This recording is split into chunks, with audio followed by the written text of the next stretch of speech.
And so here's the punchline is, how do you apply it towards sales?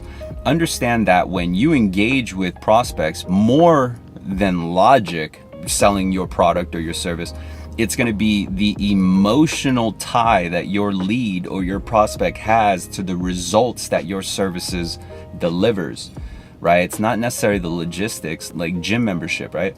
It's not selling you on having to wake up early. It's not selling you on having to sweat so much where you're gonna have to take a shower, right? It's not selling you on the grind. It's not selling you on you being so sore that, you know, you can't even move, right? It's not selling you on any of that. It's not even selling you on, oh, you have to eat right. What it's selling you on is the results. And so when you go into the gym, you see pictures of people in great shape, right? Attractive people in great shape. And the reason for that is because they understand that you are attracted towards that. And so people will look at, you know, these pictures inside the gym of models who are in great shape and they're not fat, right? They're toned. And it's because they are, you know, actually teasing your inner dialogue of having what you desire, right? Or having that type of confidence, having that type of status. And so again, to each his own, right? Like some people will want that image so that they can attract maybe the opposite sex or same sex, however you get down, right? They just want to attract a mate. And then again, on the flip side, there will be people in there that, you know, they have to do it because of a health purpose. Like their doctor told them, like, hey bro, you got to get in shape, you know? And so to each his own, like you might look at that picture and be like, ooh, I want to be that attractive. Or you may look at the picture and be like, ooh, I need to be that healthy because if not, I'm gonna die, you know? So everyone has a emotional tie to the result, and that is what pushes you, right? Like my emotional tie to the result is that I work in a profession where I need to be confident. I need to be on my toes, right? I need to think clearly.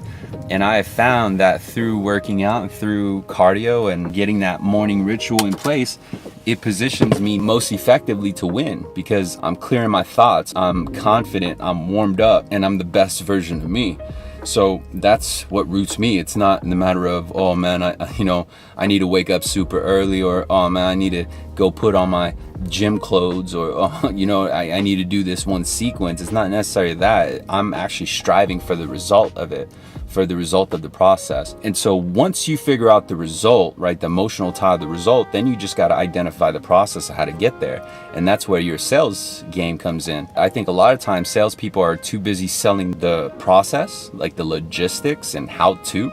They're not necessarily focused on or putting too much time on the emotional tie to the result from the process. So my takeaway here is that if you can learn how to sell first to the emotional result of your process, and then show them how to get it, and then talk about the price and the fees and the costs, you'll have a likelier chance of making that sale rather than doing it in reverse. See, a lot of salespeople talk about the cost or the points or the fees or the rates, and then they talk about the logistics, how to get it. You got to do this, you got to do that. And then they talk about the benefits, the results.